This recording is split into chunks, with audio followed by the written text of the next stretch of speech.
ఇవాళ ఏపీలో చూసుకుంటే లోకేష్ చేసినటువంటి కామెంట్స్ తీవ్ర వివాదాస్పదంగా మారాయనే చెప్పాలి. సో స్టీల్ ప్లాంట్‌లో ఘోరమైనటువంటి ప్రమాదం జరిగింది. ఒక బ్లాస్ట్ జరిగి దాదాపు 9 మంది చనిపోయారు. ఫస్ట్ 8 మంది చనిపోయారు. ఆ తర్వాత 9వ వ్యక్తి కూడా తీవ్రంగా గాయపడి చికిత్స తీసుకుంటూ 9 మంది చనిపోయారు. ఇప్పటివరకు మాత్రం మనకందిన నివేదికల ప్రకారం 9 మంది చనిపోయారు. సో పలువురికి తీవ్ర గాయాలయ్యాయి. వాళ్ళందరికి కూడా కేజీహెచ్‌లో ఇప్పుడైతే చికిత్స అందించినటువంటి పరిస్థితి. సో ఇప్పుడు మొత్తం కూడా విశాఖ స్టీల్ ప్లాంట్ గురించే మొత్తం కూడా ఏపీ మొత్తం కూడా ఒక హాట్ టాపిక్గా మారిందని చెప్పాలి. ఎందుకంటే ఇప్పటివరకు ప్రమాదం జరిగింది, 9 మంది చనిపోయారు. ఆ 9 మంది చనిపోయిన వాళ్ళ గురించి ప్రమాదం ఎలా జరిగింది, అక్కడ ప్రమాదం జరిగిన తర్వాత చనిపోయిన వాళ్ళ కుటుంబాల పరిస్థితి గురించే ప్రతి ఒక్కరు కూడా చర్చించుకుంటున్నారు. అటు ప్రభుత్వంలో ఉన్న వాళ్ళైనా, ఇటు ప్రతిపక్షంలో ఉన్న వాళ్ళైనా, ఎవరైనా సరే ఒక ప్రమాదం జరిగినప్పుడు ఆటోమేటిక్గా ప్రతి ఒక్కళ్ళు కూడా ప్రగాఢ సానుభూతి వ్యక్తం చేయడం, వాళ్ళని పరామర్శించడం అనేది ఆనవాయితీ కామన్గా. ప్రతి ఒక్కళ్ళు కూడా అది ఎవరికి కూడా ఎవరు చెప్పవలసిన అవసరం లేదు. కానీ ఇవాళ విశాఖ స్టీల్ ప్లాంట్లో జరిగినటువంటి ప్రమాదం తర్వాత అక్కడ ఉన్నటువంటి అంటే ఎవరైతే చనిపోయారో చనిపోయినటువంటి మృతుల కుటుంబాలను పరామర్శించడానికి వెళ్ళారు మంత్రి నారా లోకేష్. సో ఆయన వెళ్ళిన సమయంలో ఆయన చేసినటువంటి కొన్ని వ్యాఖ్యలు అయితే తీవ్ర దుమారాన్నే రేపాయనే చెప్పాలి. ఎందుకంటే ఆయన చేసినటువంటి వ్యాఖ్యలు అలా ఉన్నాయి. ఇంతకీ నారా లోకేష్ చేసినటువంటి వ్యాఖ్యలు ఏంటి అనే విషయం గురించి మనం ఒకసారి చర్చించుకుందాం. ముఖ్యంగా అక్కడ ఉన్నటువంటి బాధితులని అంటే బాధిత కుటుంబాలని పరామర్శించేందుకు అక్కడికి వెళ్ళినటువంటి లోకేష్ అక్కడ కొన్ని కార్మిక సంఘాలు కూడా అక్కడ ఉన్నాయి ఆ టైంలో. సో ఆ టైంలో ఇక్కడ విశాఖ ముఖ్యంగా నారా లోకేష్ ఇటువంటి టైంలో అక్కడ మొత్తం కూడా ఒక 4-5 కామెంట్స్ చేశాడు. సో ఇవన్నీ కూడా తీవ్ర వివాదాస్పదంగా మారాయి. ముఖ్యంగా అందులో ఆయన చేసినటువంటి ఒక వ్యాఖ్య మాత్రము తీవ్ర దుమారాన్ని రేపాయనేది. సో కూటమి ప్రభుత్వానికి కార్మికుల పట్ల ఉన్నటువంటి ప్రేమ లేదా కార్మికుల పట్ల ఉన్నటువంటి పరిస్థితి ఏంటి అనేది ఆయన మాటల్లో తేటతెల్లమవుతుందని చెప్పాలి. సో అక్కడికి వెళ్ళినటువంటి నారా లోకేష్ అక్కడ కార్మికుల కుటుంబాలని అక్కడ వాళ్ళనైతే పరామర్శిస్తున్నటువంటి పరిస్థితి. ఇటువంటి నేపథ్యంలో అక్కడ ఉన్నటువంటి కొన్ని సంఘాలు, విశాఖ స్టీల్ ప్లాంట్కి సంబంధించినటువంటి కొన్ని కార్మిక సంఘాలు లోకేష్ని కొన్ని ప్రశ్నించడం మొదలుపెట్టింది. అంటే అక్కడ ప్రమాదం జరిగింది కాబట్టి ఆటోమేటిక్గా ఎవరైనా సరే అక్కడ ప్రమాదం ఎలా జరిగింది, ప్రమాదంలో సో భద్రతా లోపాలు, అక్కడ ఉన్నటువంటి ఆ నైపుణ్యం లేనటువంటి కాంట్రాక్ట్ కార్మికులను ఎలా అనుమతించారనే విషయాలపైన మంత్రిని కొంతమంది కార్మికులు అక్కడ నిలదీసినటువంటి పరిస్థితి. సో ఈ తరుణంలోనే విశాఖ స్టీల్ ప్లాంట్ గురించి కొన్ని కామెంట్స్ చేశాడు మంత్రి నారా లోకేష్. విశాఖ స్టీల్ ప్లాంట్ను మేమే కాపాడామని చెప్పేసి ఒక కామెంట్ చేశాడు. సో అది బాగానే ఉంది, మేమే కాపాడాము అన్నాడు, అంతవరకు బాగానే ఉంది. సో ఆ వ్యాఖ్యలు ఎటువంటి కూడా అందులో ఏది లేదని చెప్పాలి. సో ఆ తర్వాత ఇంకొంచెం ముందుకు వెళ్తే సో విశాఖ స్టీల్ ప్లాంట్కు సంబంధించి అందుకేనా ఇంతమంది చనిపోయారు అని చెప్పేసి వెంటనే అక్కడ ఉన్నటువంటి కార్మిక సంఘాలు మంత్రి నారా లోకేష్ని ప్రశ్నించడం మొదలుపెట్టాయి. సో వెంటనే తీవ్ర అసహనానికి గురైనటువంటి మంత్రి నారా లోకేష్ అయితే సో ఇందులో ఎవరు చనిపోలేదు కదా, ఎందుకు మీరు ఇక్కడికి రాజకీయం చేయడానికి వచ్చారా, సో చనిపోయినటువంటి వ్యక్తులు మీ కుటుంబంలో లేరు కదా అని చెప్పేసి కొన్ని కీలకమైనటువంటి దుమారాన్ని రేపేటటువంటి వ్యాఖ్యలు అయితే చేశాడు. సో ఈ కామెంట్సే ఇప్పుడు ఏపీ రాజకీయాల్లో అయితే చిచ్చు రేపుతున్నాయని చెప్పాలి. ముఖ్యంగా కూటమి ప్రభుత్వానికి కార్మికుల పట్ల ఉన్నటువంటి స్థితిని ఇక్కడ తేటతెల్లం చేస్తున్నాయి ఈ కామెంట్స్. అంటే కార్మికులు 9 మంది చనిపోయారు. సో 9 మంది కుటుంబాలు కూడా ఇప్పుడు తీవ్ర ఆవేదనలో ఉంటాయి. సో వాళ్ళు ఒక యజమానిని కోల్పోయి ఉంటాయి కాబట్టి, అంటే ఒక కుటుంబంలో ఒక మనిషి చనిపోతే ఏ కుటుంబం అయినా కూడా సో కోలుకోలేని స్థితికి వెళ్తుంది. సో వాళ్ళు తీవ్ర మనోవేదనలో ఉంటారు, తీవ్ర ఆవేదనకు వ్యక్తం చేస్తున్నటువంటి పరిస్థితుల్లో ఉంటారు. సో వాళ్ళ కుటుంబానికి ఈ టైంలో కావాల్సింది పరామర్శ. సో అటువంటి టైంలో అక్కడికి వెళ్ళినటువంటి నారా లోకేష్ని అక్కడ ఉన్నటువంటి కార్మికులు సో ఆబ్వియస్లీగా 9 మంది కార్మికులు చనిపోయారు కాబట్టి ఇక ముందు కూడా కార్మికులు వాళ్ళకేమైనా అక్కడ ఏమైనా ఇన్సిడెంట్లు జరుగుతాయేమో, యాక్సిడెంట్లు ఇంకా మున్ముందు ఏమైనా ప్రమాదాలు జరిగితే మా పరిస్థితి ఏంటని వాళ్ళకొక భయం ఉంటుంది. సో అదే టైంలో అక్కడ 9 మంది చనిపోయారు కాబట్టి ఒక బాధ కూడా ఉంటుంది. తోటి కార్మికులు చనిపోయారు కాబట్టి వాళ్ళకు ఒక బాధ ఉంటుంది. ఫ్యూచర్లో ఇటువంటివి జరగకూడదు, జరుగుతాయేమో అన్న భయము ఉంటుంది. సో ఈ భయము బాధలో తప్పకుండా అక్కడికి వచ్చినటువంటి మంత్రి నారా లోకేష్ని కార్మికులు ప్రశ్నించడంలో ఏమాత్రం కూడా తప్పు లేదు. సో ఒక ప్రజాప్రతినిధి అయ్యి ఉండి ఒక కూటమి ప్రభుత్వం అంటే ప్రభుత్వాన్ని నడిపిస్తున్నటువంటి వ్యవస్థలో మంత్రిగా వ్యవహరిస్తున్నటువంటి వ్యక్తి నారా లోకేష్. సో అటువంటి స్థానంలో ఉన్నటువంటి నారా లోకేష్ ఎవరు ప్రశ్నించినా సరే వాళ్ళకి సమాధానం చెప్పవలసిన బాధ్యత ఆయన పైన ఉంది. ఎందుకంటే ఆయన ప్రభుత్వంలో ఉన్నాడు కాబట్టి. సో ఇటువంటి టైంలో కార్మికులు ప్రశ్నిస్తే వెంటనే వాళ్ళపైన దాడి చేసే విధంగా, వాళ్ళని బెదిరించే విధంగా, మీ కుటుంబంలో ఎవరు చనిపోలేదు కదా అని చెప్పేసి మీరెందుకు ప్రశ్నిస్తున్నారు, మీరు రాజకీయం చేయడానికి వచ్చారా అని చెప్పేసి కూడా లోకేష్ చేసినటువంటి కామెంట్స్ అయితే తీవ్ర రచ్చన లేపాయని చెప్పాలి. అంటే ఇక్కడ లోకేష్ చేసినటువంటి కామెంట్స్ని మనం ఒకసారి పరిశీలిస్తే, అంటే ప్రశ్నించే వాళ్ళు ఎవరైనా సరే వాళ్ళ కుటుంబంలో ఒక వ్యక్తిని కోల్పోయి ఉండాలా, అదే ప్రశ్నిస్తున్నారు. ఇక్కడ అక్కడ ఉన్నటువంటి ఏపీలో ఉన్నటువంటి ప్రజలందరూ కూడా ఇదే ప్రశ్నిస్తున్నారు. ఇటు ప్రతిపక్షంలో ఉన్నట్టు వైసీపీ నాయకుడు కూడా ఇదే ప్రశ్నిస్తున్నారు. అంటే ఒక వ్యక్తి ప్రభుత్వాన్ని ప్రశ్నించాలంటే, ఎవరైనా ఒక వ్యక్తి ప్రభుత్వాన్ని ప్రశ్నించాలంటే వాళ్ళ కుటుంబంలో ఒక వ్యక్తి మరణించి ఉండాలా? సో ఇదే క్వశ్చన్. దీనికి ఆన్సర్ చేయాలి నారా లోకేష్ తప్పకుండా. ఎందుకంటే కార్మికులు చనిపోయారు కాబట్టి తోటి కార్మికుల తరపున కార్మికులు ప్రశ్నించడం సహజం. సో ఫ్యూచర్లో కూడా వాళ్ళు అక్కడ పని చేయవలసి ఉంటుంది కాబట్టి వాళ్ళు ప్రశ్నిస్తారు.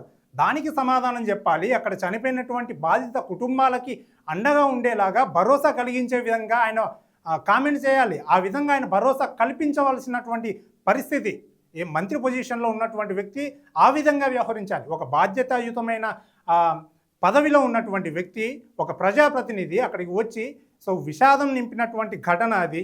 సో ఇటువంటి ఘటనలో అక్కడ ఉన్నటువంటి కుటుంబాలన్నీ కూడా సో వాళ్ళందరూ కూడా కన్నీరు మున్నీరై ఉంటారు. సో వాళ్ళకి ఫ్యూచర్లో వాళ్ళకి ఒక యజమాని కోల్పోయిన బాధలో ఉంటారు. ఇటువంటి తరుణంలో కావాల్సింది, అక్కడ వాళ్ళకి కావాల్సింది ఒక పరామర్శ, ఒక భరోసా, వాళ్ళకి అండగా ఉంటున్నామని చెప్పేసి కొన్ని మాటలు వాళ్ళకి కల్పిస్తే వాళ్ళు ధైర్యంగా ఉంటారు. ఒక ధైర్యం ఇవ్వవలసినటువంటి వ్యక్తి మంత్రి నారా లోకేష్ అక్కడికి వచ్చి వాళ్ళని భయపెట్టే విధంగా మీ కుటుంబంలో ఎవరైనా చనిపోయారా అని చెప్పేసి కార్మికులను ఇవాళ అటువంటి వ్యాఖ్యలు చేయడం అనేది సో హాస్యాస్పదంగా ఉన్నాయని చెప్పాలి. మరోవైపు కార్మికులని అంటే భద్రతా లోపాల గురించి ప్రశ్నిస్తే రాజకీయం చేయడానికి వచ్చారా అని చెప్పేసి రాజకీయం అనే పదాన్ని ఆయన మొదటగా లేవనెత్తాడు. సో అక్కడ ఎవరు కూడా రాజకీయాల్లో అక్కడ ఉన్నటువంటి కార్మికులు చూస్తే అక్కడ జరిగినటువంటి సిచ్యువేషన్ మనం ఒకసారి గమనిస్తే అక్కడ ఉన్నటువంటి వ్యక్తులందరూ కూడా అక్కడ జరిగినటువంటి ప్రమాదం గురించి, అక్కడ భద్రతా లోపాల గురించి మాత్రమే క్వశ్చన్ చేశారు మంత్రి నారా లోకేష్ని.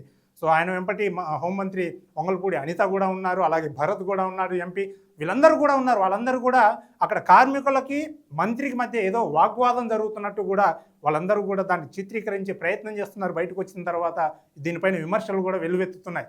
సో ఓవరాల్గా ఇక్కడ ఏం జరిగింది, కార్మికులు ప్రశ్నిస్తే మీ కుటుంబంలో ఎవరు చనిపోలేదు కదా అని ఒక మంత్రి స్థానంలో ఉన్నటువంటి వ్యక్తి అలా రివర్స్గా మాట్లాడడం అనేది బాధ్యత రహితంగా ఉందని చెప్పాలి.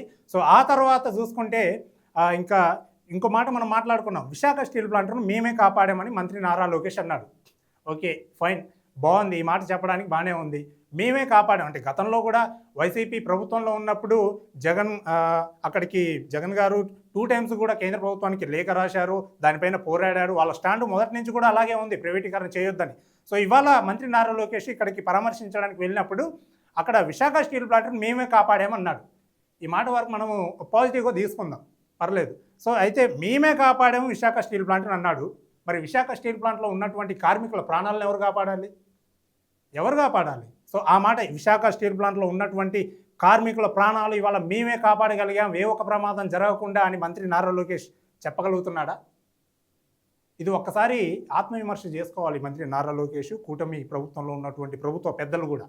ఎందుకంటే విశాఖ స్టీల్ ప్లాంట్ను మేమే కాపాడామని చెప్పుకోవచ్చు ఒక కామెంట్తో, ఆ మాట అనడం చాలా ఈజీ. కానీ విశాఖ స్టీల్ ప్లాంట్లో ఉన్నటువంటి కార్మికుల పరిస్థితి ఏంటి? వాళ్ళని వాళ్ళ ఎవరు కాపాడాలి? 9 మంది ప్రాణాలు అక్కడ విడిచారు బ్లాస్టింగ్ అయ్యి. సో అది మానవ తప్పిదంగా కూడా చిత్రీకరించే, అంటే కార్మికుల తప్పిదం వల్ల జరిగింది అని చిత్రీకరించే ప్రయత్నాలు కూడా జరుగుతున్నాయని చెప్పేసి ఆరోపణలు కూడా వస్తున్నాయి. దీనిపైన చూడాలి, ఎందుకంటే ఒక విచారణ కమిటీ కూడా నియమించారు, ఉన్నత స్థాయి కమిటీని 3 వ్యక్తులతో. సో విచారణ జరిగిన తర్వాత ఒక నివేదిక ప్రభుత్వానికి అందజేస్తారు. ఆ నివేదికలో మరి ఎటువంటి వాస్తవాలు బయటికి వస్తాయని చెప్పేసి కూడా మనం చూడాలి. అయితే ఇక్కడ లోకేష్ చేసినటువంటి కామెంట్ మాత్రము మేమే కాపాడేమో విశాఖ స్టీల్ ప్లాంట్ అంటున్నాడు, కానీ మరి కార్మికుల జీవితాలు ఎవరు కాపాడాలి నారా లోకేష్ అని చెప్పేసి కూడా ప్రజలు ప్రశ్నిస్తున్నటువంటి పరిస్థితి. మరోవైపు ఇక్కడికి రాజకీయం చేయడానికి వచ్చారా అని చెప్పేసి అక్కడ ఉన్నటువంటి కార్మికులనే ప్రశ్నించిన కార్మికులనే రివర్స్గా మళ్ళీ వాళ్ళని బెదిరించేందుకు, అంటే బెదిరింపులకు పాల్పడుతున్నట్లుగా కూడా ఆయన చేసినటువంటి వ్యాఖ్యలు ఉన్నాయని చెప్పేసి కూడా ఇప్పటికే విమర్శలు కూడా వస్తున్నటువంటి పరిస్థితి. మరోవైపు మీ కుటుంబంలో ఎవరైనా చనిపోయారా అని చెప్పేసి ఇటువంటి కామెంట్స్ చేయడం మాత్రం ఏ ప్రజాప్రతినిధి కూడా, ప్రభుత్వంలో ఉన్నటువంటి వ్యక్తి ఏ వ్యక్తి కూడా ఇటువంటి కామెంట్లు ఇప్పటి వరకు పొలిటికల్ చరిత్రలో ఎవరు కూడా చేయలేదు అనుకుంటా, నాకు తెలిసి అయితే ఇప్పటివరకు. ఎందుకంటే ప్రాణాలు కోల్పోయిన పరిస్థితిలో ప్రతిపక్షంలో ఉన్న ప్రభుత్వంలో ఉన్న ఎవరైనా సరే అక్కడికి వెళ్ళి పరామర్శించి వాళ్ళకి అండగా ఉంటామని ఒక ధైర్యాన్ని ఒక భరోసాని ఇవ్వాలి. కానీ వాళ్ళ మంత్రి నారా లోకేష్ చేసినటువంటి వ్యాఖ్యలు మాత్రము వాళ్ళని భయపడేలాగా, వాళ్ళని భయపెట్టేలాగా, సో వాళ్ళకి ఏమాత్రము కూడా 1% కూడా ప్రభుత్వం నుంచి భరోసా ఇచ్చేలాగా లేవని చెప్పాలి. మరోవైపు ఇంకా ఆ తర్వాత ఇదే కేజీహెచ్లో ఉన్నటువంటి ఆ బాధిత కుటుంబాలను పరామర్శిస్తున్న టైంలోనే నష్టపరిహారం గురించి అక్కడ ఉన్నటువంటి కార్మికులు డిమాండ్ చేశారు కూటమి ప్రభుత్వాన్ని. సో నష్టపరిహారం పైన స్పష్టమైన హామీ ఇవ్వాలి అని చెప్పేసి మంత్రి నారా లోకేష్ని అక్కడ నిరసన వ్యక్తం చేస్తూ డిమాండ్ చేశారు. అయితే మేము ఇక్కడికి వచ్చింది డబ్బులు ఇచ్చి చేతులు దులుపుకోవడానికి కాదు అని చెప్పేసి కూడా నారా లోకేష్ ఒక కామెంట్ చేశాడు. అంటే ఈ కామెంట్ గురించి, ఈ వ్యాఖ్య గురించి మనం మాట్లాడుకోవాలి. ఇవాళ అక్కడ విశాఖ స్టీల్ ప్లాంట్లో ప్రమాదం జరిగిన తర్వాత కేంద్ర ఉక్కు ఏదైతే కేంద్ర ప్రభుత్వంలో ఉన్నటువంటి ఉక్కు శాఖకు సంబంధించినటువంటి కేంద్ర ప్రభుత్వంలో ఉన్నటువంటి కేంద్ర మంత్రి కుమారస్వామి అక్కడికి రావడం జరిగింది. కేంద్ర ప్రభుత్వం తరపున విశాఖ స్టీల్ ప్లాంట్ నుండి, ఆ సంస్థ నుండే మేము 25 లక్షల నష్టపరిహారము, అలాగే కుటుంబంలో ఒకరికి ప్రభుత్వ ఉద్యోగము ఇస్తాము అని చెప్పేసి కూడా గాయపడిన వారికి కూడా మేము ఎక్స్గ్రేషియా ఇస్తున్నట్లు కూడా ఆయన ప్రకటించారు. ఇవాళ మంత్రి నారా లోకేష్ని అంటే రాష్ట్ర ప్రభుత్వం తరపున ఎటువంటి హామీ కూడా ఇప్పటి వరకు వెలువడలేదు. ప్రమాదం జరిగి ఇవాళ చూసుకుంటే సోమవారం జరిగింది. సోమవారం, మంగళవారం, బుధవారం ఇలా దాదాపు 3 రోజులు కావస్తుంది. ఇప్పటి వరకు రాష్ట్ర ప్రభుత్వం తరపున అక్కడికి పరామర్శించడానికి వచ్చిన పవన్ కళ్యాణ్ కానీ, ఇవాళ వచ్చిన మంత్రి నారా లోకేష్ కానీ, అలాగే చంద్రబాబు నాయుడు కానీ, సీఎం చంద్రబాబు నాయుడు కానీ, వీళ్ళందరూ కూడా రాష్ట్ర ప్రభుత్వం అండగా ఉంటుంది, మీకు మేము భరోసా కల్పిస్తున్నాము, మీరు ఏమాత్రము కూడా అధైర్యపడొద్దు అని చెప్పేసి కూడా చెబుతున్నటువంటి వ్యాఖ్యలే మనం చూస్తున్నాం. కానీ కూటమి ప్రభుత్వం తరపున ఇప్పటి వరకు కూడా మేము ఇంత నష్టపరిహారం ఇస్తున్నాము అని చెప్పేసి ఎటువంటి స్పష్టమైన ప్రకటన మాత్రం ఇప్పటి వరకు చేయలేదు. అంటే కేంద్ర ప్రభుత్వం ఇచ్చినటువంటి నష్టపరిహారాన్నే మేమిచ్చాం అని చెప్పేసి కూటమి ప్రభుత్వం కూడా చెప్పుకుంటున్నటువంటి పరిస్థితి మనం చూస్తున్నాం తప్ప ఇప్పటి వరకు కూడా ఎటువంటి స్పష్టమైన హామీ రాష్ట్ర ప్రభుత్వం తరఫున ఇవ్వలేదు. దీనిపైన ఇప్పటికే ఇవాళ జగన్ కూడా వెళ్ళాడు. మాజీ సీఎం జగన్ అక్కడికి వెళ్ళి బాధిత కుటుంబాలను పరామర్శించడం జరిగింది.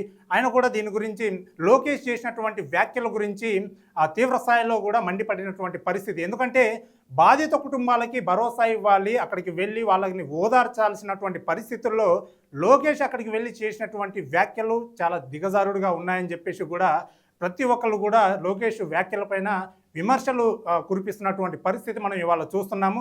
సో ఇప్పటికే గతంలో జరిగినటువంటి ఎల్జీ పాలిమర్స్ ప్రమాదంలో కూడా మేము ₹1 కోటి నష్టపరిహారం వెంటనే ఇచ్చాము అని చెప్పేసి గతంలో జరిగినటువంటి విషయాలను కూడా జగన్ ఇవాళ గుర్తు చేశారు.